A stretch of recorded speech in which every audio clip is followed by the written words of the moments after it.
할렐루야. 갑진년 새해가 밝았습니다.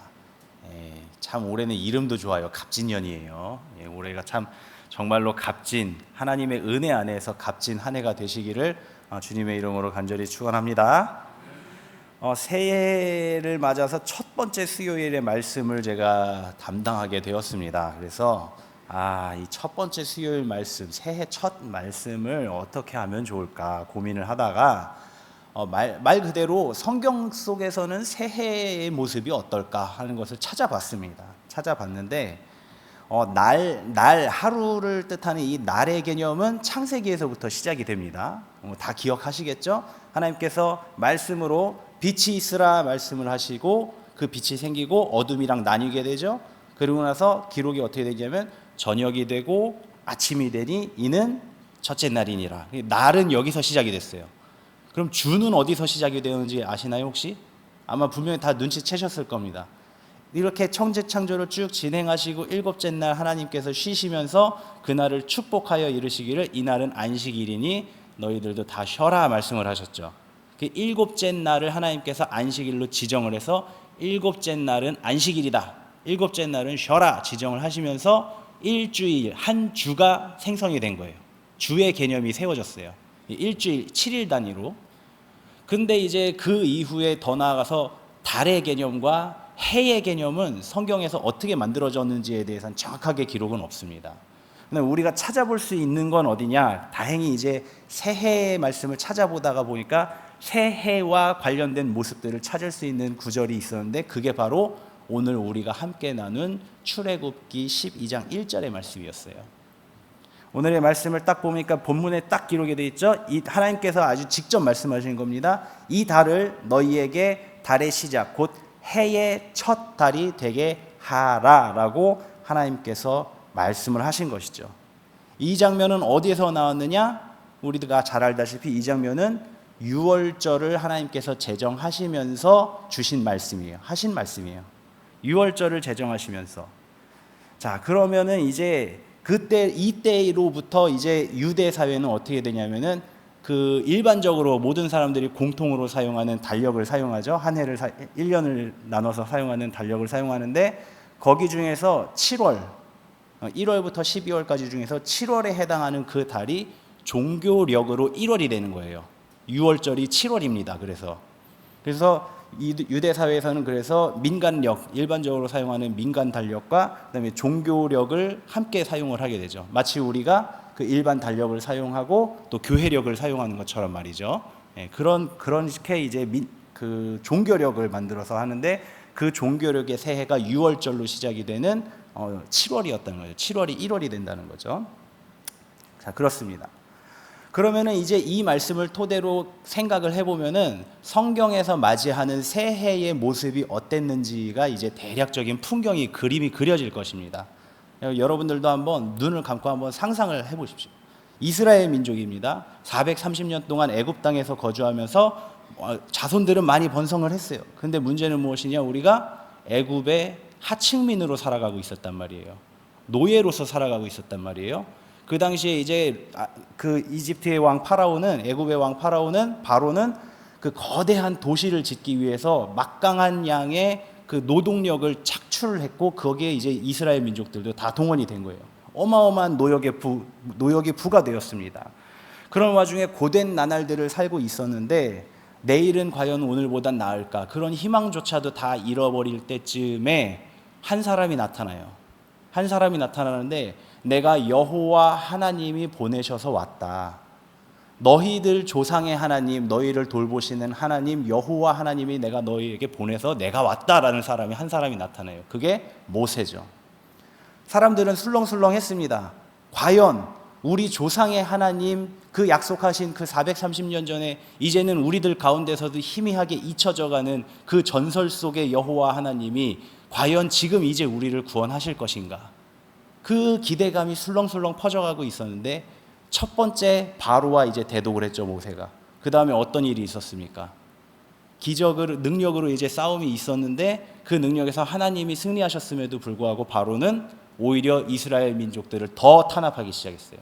더 중한 노역을 부과했어요. 사람들의 원성이 나오기 시작했습니다. 이게 뭐냐? 왜 우리를 가만두지 차라리 이렇게 했느냐? 그런 원성들도 많았습니다. 그런데 이 싸움이 한 번, 두 번, 세 번 계속해서 여호와 하나님의 승리로 끝나면서 사람들의 마음도 점점 흔들리고 변화하기를 시작하는 거예요. 사람들 가운데서도. 그래서 그 전까지는 애굽 사람들은 거만했습니다. 이스라엘 사람들은 무시하면서 살았어요. 말 그대로 종으로, 노예로서만 취급을 했었습니다. 이스라엘 사람들은 죄진 거 없어도 늘 죄인들처럼 고개를 숙이며 살았어야 됐어요. 그런데 이제는 분위기가 바뀌어가는 거예요. 애굽의 신들이 하나 둘씩 패배해 나가고 여호와 하나님의 승리가 하나 둘씩 선포돼 가면서 이제는 애굽 사람들이 이스라엘 사람들을 두려워하기를 시작을 합니다. 그러면서 이스라엘 사람들의 마음속에는 점점 더 강렬한 소망이 불타오르기 시작해요. 새날이 시작된다. 새해가 올 것이다. 새로운 삶이 우리에게 오고 있다. 우리의 하나님이 드디어 우리에게 오셨구나. 그것이 강렬한 소망이 이제 타오르기를 시작하는 겁니다. 그 정점을 찍은 게 바로 오늘의 본문의 장면이에요. 10번째 재앙을 앞두고 하나님께서 분명히 선언하셨습니다. 이제 한 가지 재앙 남았다. 이 재앙을 내린 후에 내가 이것으로 애굽을 심판한 이후에 바로와 애굽 사람들은 반드시 너희를 내보낼 것이다. 그 전까지는 하나님께서 그 말씀을 하셨어요. 내가 이렇게 할 것인데 그래도 바로가 안 보낼 거다. 그렇게 말씀을 하셨는데 하나님께서 이번에 분명히 말씀하시는 거예요. 이번 재앙이 끝나면 반드시 내보낼 것이다. 말씀을 하신 거예요. 그래서 사람들이 그 말씀을 귀 기울여 들었더니 그때 이제 선포하신 것이 무엇이냐? 유월절을 실행하라 말씀을 하신 겁니다. 그 내용들은 우리가 잘 알고 있습니다. 유월절이 제정되는 말씀은 우리가 잘 알고 있죠. 옷을 갖춰 입고 허리띠를 메고 신발을 메고 지팡이를 들고 그리고 양을 그 인원수에 따라서 양에 따라서 어린 양을 잡아서 통째로 불에 구워 먹고 이거 해체하고 이거 하고 고기 다듬고 할 시간도 없어요. 그냥 통째로 불에 올려서 구워 먹으라는 거예요. 통째로. 그리고 빵을 반죽해가지고 이거 부풀려 놓고 숙성시키고 이럴 시간도 없으니까 그냥 밀가루 반죽, 무교병, 발효되지 않은, 누룩도 넣지 않은 밀가루 반죽을 그냥 반죽해서 그냥 그대로 구워서 먹으라. 쓴나물이랑 같이 어울려서 먹어. 쓴나물은 뭡니까? 이렇게 좀 다지고 양념 좀 하고 재우고 해서 하는 나물이 아니라 그냥 생으로 풀 뜯어 먹으라는 소리예요. 생으로. 그걸 아울려서 거서서 먹어라. 그리고 급히 먹어라. 나갈 준비 다 하고. 더 놀라운 건 뭔지 아십니까? 언제 그렇게 하라고 그랬어요? 시기상으로? 언제냐면은 해 질 때예요. 해 질 때. 해가 질 때, 저물기 시작하면은 너희는 나갈 채비를 다 갖추고 짐 다 싸들고 양을 그때 잡아라. 남들은 다 잘 준비하는 그 시간에 너네들은 그때 양을 잡고 불을 피우고 구워서 먹으라라고 말씀을 하신 거예요. 그리고 나서 또 한 가지 더한 게 무엇이냐? 양을 잡았을 때 그 피를 좌우 문설주와 창틀과 밖에서 볼 수 있는, 확인할 수 있는 모든 문에다 다 발라라. 그래서 여기선 희생이 있었음을 표시를 해라. 하나님께서 명령을 하신 거예요. 이 말씀으로 유월절을 이제 제정을 하시게 됩니다. 그래서 이스라엘에게 있어서 이 하나님이 제정하신 이 새해의 모습은 급하게 야반도주할 준비하고 밥 먹는 모습입니다. 반대로 말하면 다른 의미로 말하면 새로운 삶을 시작할 준비, 옛날의 삶을 떠나갈 준비를 하는 장면으로 새해를 맞이하게 되었다는 것이죠. 성경에 기록된 다른 유월절의 모습도 있습니다. 이것은 여호수아 5장 10절에서 12절 말씀인데요. 제가 읽어보겠습니다. 또 이스라엘 자손들이 길갈에 진을 쳤고 그달 14일 저녁에는 여리고 평지에서 유월절을 지켰으며 유월절 이튿날에 그 땅의 소산물을 먹되 그날에 무교병과 볶은 곡식을 먹었더라. 또 그 땅의 소산물을 먹은 다음 날에 만나가 그쳤으니 이스라엘 사람들이 다시는 만나를 얻지 못하였고 그 해에 가나안 땅의 소출을 먹었더라. 아멘. 이거는 비교적 아까 출애굽기 첫 번째 읽었던 말씀과 비교적 시기적으로는 좀 가까운 편입니다. 출애굽하고 40년 광야 생활을 마치고 그 가나안 땅으로 가서 요단강을 건너고 난 다음에 길갈에 진을 치죠. 거기서 이스라엘 사람들이 광야 생활을 했기 때문에 할례를 못 받았어요. 하나님이 약속하신 할례를 못 받았어요. 그래서 요단강을 건너자마자 남자들이 다 할례를 받았습니다. 보통 이제 기록을 대충 찾아보면은 그때 당시에 할례를 행했으면 한 일주일은 알아 누웠다고 해요. 그렇게 해서 천천히 이동을 해서 길갈에서부터 천천히 이동을 해가지고 여리고 평지 앞에다가 진을 쳤어요. 그리고 거기에서 가나안 땅에서의 첫 번째 유월절을 맞이하는 겁니다. 방식은 똑같았죠. 허리띠 메고 밤에 이제 양 잡아서 먹고 그 모든 절차를 하나님께서 명령하신 대로 지켰겠죠. 그런데 여기에 한 가지 더해진 사실이 있었는데 그게 무엇인가 하니 유월절이 지난 그 다음 날 아침부터 사람들은 가나안 땅의 소산물을 먹기를 시작했다는 거예요. 가나안 땅의 소산물을 먹기 시작했다는 거예요. 그리고 그와 동시에 광야 생활 40년 동안의 이스라엘 사람들의 주된 식량이 되었었던 만나, 이건 하나님의 기적의 선물이었어요. 하나님의 은혜의 선물이었어요. 어디서 나왔는지 어디로 가는지 알 수도 없는 정말 신비한 음식이었습니다. 그런데 그 하나님의 놀라운 기적, 표적의 선물이 이제는 사라지고 정말로 어쩔 수 없었던 상황에서 하나님께서 보살피셨던 그 손길은 사라지고 이제는 우리가 해먹는 시대로, 우리가 우리 땅에서, 하나님이 주신 이 땅에서 이제는 정식으로 살아갈 준비를 하는 그런 삶으로 전환이 되었다는 것이죠. 그래서 만나는 그때부터는 이제 그칩니다. 더 이상 찾아볼 수가 없어요.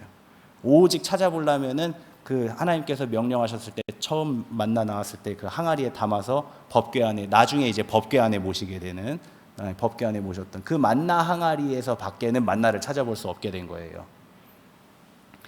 앞서 본 출애굽기의 이야기와 이 여리고에서 지킨 이 유월절의 이야기, 이 두 가지에서 우리가 찾아볼 수 있는 게 무엇이냐? 유월절로 맞이하는 이 새해 모습은 공통적 특징이 있는 게 옛 삶의 모습을 떠나보내고 새로운 삶으로 시작하는 모습을 나타내고 있다는 것입니다. 광야를 떠돌던 삶을 벗어버리고 이제는 가나안 땅에서 주인으로서 살아가는 삶을 시작하고 있다는 것이죠. 또 애굽에서 노예로 살아가던 삶을 떠나서 이제는 자유인으로 살아가는 삶을 시작하고 있다는 것을 나타내고 있다는 것이죠. 이렇게 해서 새로운 삶을 살아가는데 또 한 가지 특징을 찾아볼 수 있는 게 뭐냐면은 이전의 삶의 모습을 완전히 떠나서 다시는 찾아볼 수 없도록 하는 특징도 가지고 있습니다.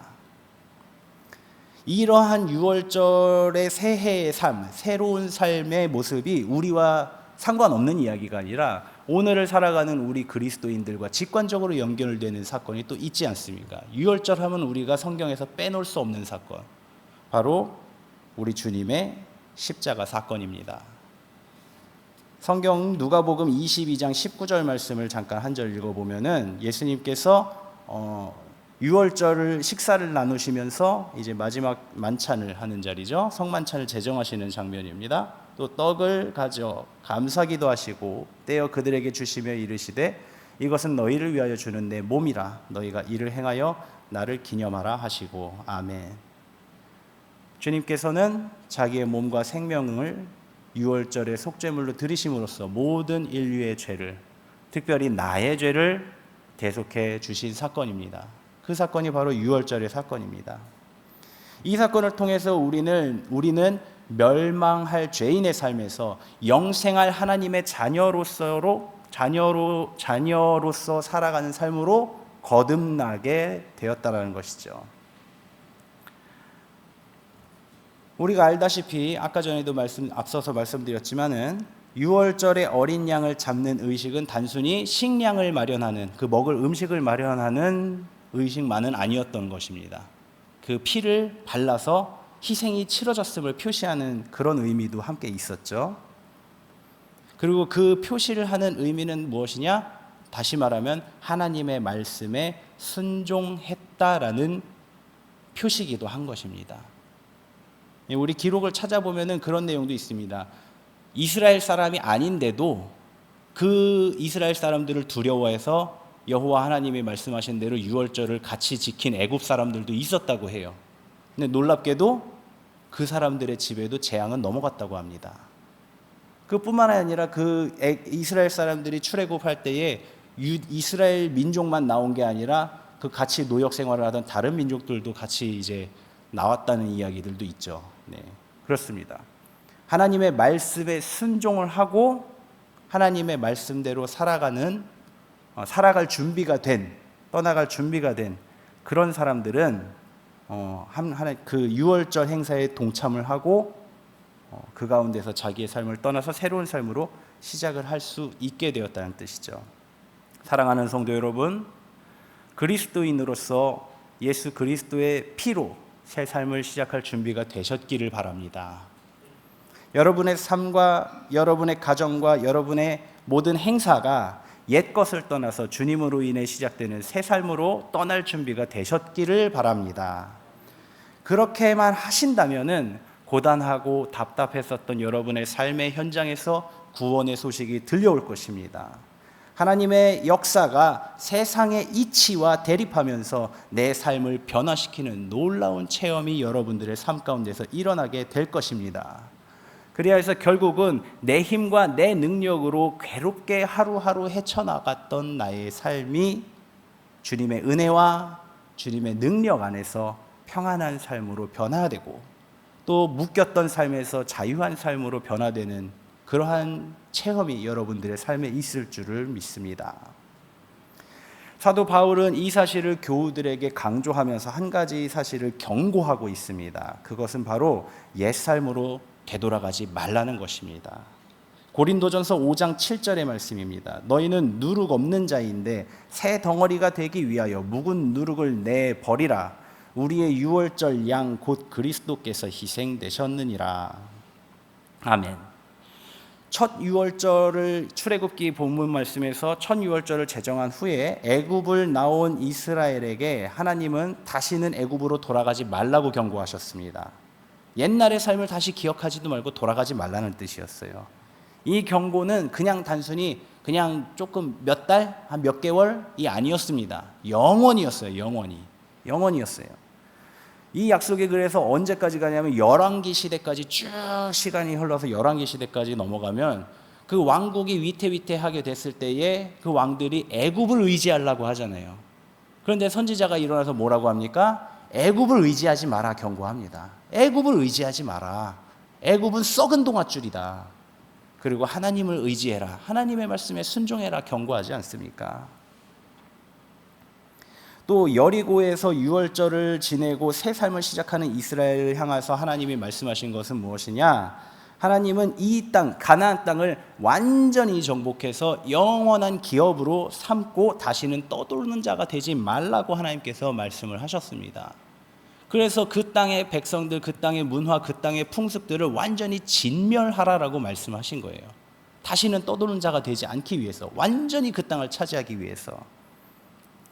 그런데 이 하나님의 말씀을 온전히 시행하지 못하고 따르지 못하고 다시 옛날의 삶으로 돌아갔고 옛날의 삶을 돌아볼 때에 어떤 일이 생겼는가? 우리는 성경을 통해서 잘 알고 있습니다. 하나님의 명령으로 가나안과 전쟁을 벌인 이스라엘은 이런저런 이유로 어느 정도 땅을 차지하고 난 다음에 이런저런 이유를 대면서 가나안 사람들을 진멸하지 못했어요. 때로는 전력이 약해서 그렇기도 했고 때로는 전력이 분산돼서 그렇기도 했고 또 시간이 지나서는 여호수아가 죽고 난 다음에는 구심점이 없어져서 그 사람들을 통솔하고 모을 수 있는 힘이 없어서 흩어지는 바람에 그렇게 되기도 했고 또 어떤 지파들은 우리 땅 다 차지했으니까 우리는 이제 여기서 이제 채비하고 여기 땅 갖고 성읍 일구고 하려고는 정신없다고 그러는 바람에 안 나가 동참하지 않고 이렇게 이스라엘 민족들이 서로 분열되면서 결국은 가나안 땅을 하나님 말씀대로 완전히 다 차지하지 못하게 됩니다. 완전히 다 차지하지 못하게 되죠. 그때 어떻게 됐습니까?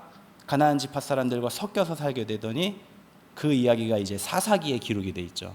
그 가나안 땅에 남아있는 지파들이 오히려 이스라엘을 지배하고 또 종살이를 하게 되잖아요. 또 노예 생활을 하게 되죠. 그 중에 어떤 지파들은 심지어 약속했던 땅을 아예 차지하지도 못했어요. 아예 차지하지도 못해서 이스라엘 가나안 땅 안에서 도로 떠도는 삶을 살기도 했습니다. 그래서 그 지파에게 어떤 일이 있었는지가 또 기록이 돼 있죠. 제 기억으로는 그게 레위기 후반부에 이제 기록돼 있는 이야기로 기억이 되는데 그렇습니다. 애굽으로 돌아가지 말라는 경고를 외면하고 애굽의 도움을 요청했었던 왕국들은 또 어떻습니까? 결국은 멸망하게 되었죠. 멸망하고 난 다음에도 애굽으로는 가지 마라.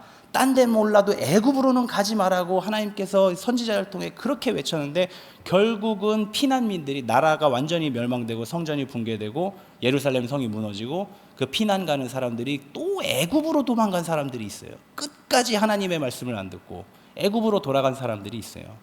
근데 어떻습니까? 그 결과를 우리는 알고 있죠. 바벨론으로 포로로 잡혀간 사람들은 돌아왔어요.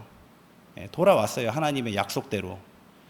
애굽으로 피난 간 사람들은 그 민족 자체가 어떻게 되는지 흔적조차 찾을 수가 없게 됐습니다. 그 민족이 어떻게 그 땅에서 정착을 해서 섞여서 살았는지, 아니면 거기서 정착하지 않고 있다가 그냥 서서히 사라지는 소수민족이 됐는지 기록조차도 찾아볼 수가 없게 되었어요. 사랑하는 성도 여러분, 이렇듯 하나님의 말씀을 따라서 옛 삶을 완전히 청산하지 못하고 옛날의 삶에 걸치고 있을 때, 옛날의 삶을 돌아봤을 때 하나님의 은혜로 시작된 복된 삶을 잃어버리고 다시 종이 되고 다시 떠도놀고 다시 죄인으로서 멸망하는 삶을 살게 되었다라는 것을 우리는 성경을 통해서 보고 있습니다. 사랑하는 성도 여러분, 죄인이었던 옛 삶을 완전히 청산하시기를 바랍니다. 죄라는 단어의 성서의 어원을 여러분들 혹시 아십니까? 아마 들어보셨을 겁니다. 하마르티아라는 단어를 사용을 합니다. 하마르티아, 헬라어입니다. 하마르티노라는 단어를 사용하는데, 이 단어의 뜻을 직역하면 빗나갔다라는 뜻이에요. 관역에서 빗나갔다라는 뜻입니다. 이거를 죄라는 단어로 사용을 합니다. 그러면은 이 하마르티아, 빗나갔다라는 단어가 죄라는 단어로 사용된다라는 걸 곰곰이 생각해 보시면 죄가 뭔지가 알게 되실 거예요. 우리나라 양궁 세계 최고죠. 어떠한 상황 속에서도 아주 백발백중 관역의 정중앙을 꿰뚫기로 아주 유명합니다. 빗나가지가 않아요. 하마르티아가 아니에요. 만약에 그 양궁 선수들이 들에 나가서 멧돼지를 사냥한다고 생각해 봅시다. 멧돼지는 가만히 있지 않죠. 막 이리 뛰고 저리 뛰고 막 숲을 사이로 뛰어다니고 막 난리를 치겠죠. 그런데도 양궁 선수들은 그거를 어떻게 할까요? 잘 맞추겠죠. 탁 맞추겠죠, 정확하게. 그러면은 맞췄으면 하마르티아가 아니에요. 정확하게 맞았어요. 죄라는 건 무엇입니까? 죄라는 건 어떤 특정한 행위나 아니면 딱 고정되어 있는 어떤 기준을 벗어난 게 죄가 아니에요. 죄라는 건 무엇이냐? 정확하게 말해서 하나님의 말씀을 벗어나는 게 죄입니다. 하나님의 기준을 벗어나는 게 죄예요. 다시 말하면 죄의 기준은 하나님이십니다. 하나님이 곧 죄의 기준이신 거예요. 하나님이 여기 있으라 그러면 여기 있는 게 맞는 것이고, 여기 있지 않으면 죄인 거예요. 그렇게 말씀하셨다가도 하나님이 야 아니다 저쪽으로 옮기자라고 하시면은 옮기는 게 죄가 아닌 거고, 거기 가만히 있는 건 죄예요. 이게 바로 죄의 개념입니다. 하나님에게서 빗나가지 않는 것. 사랑하는 성도 여러분,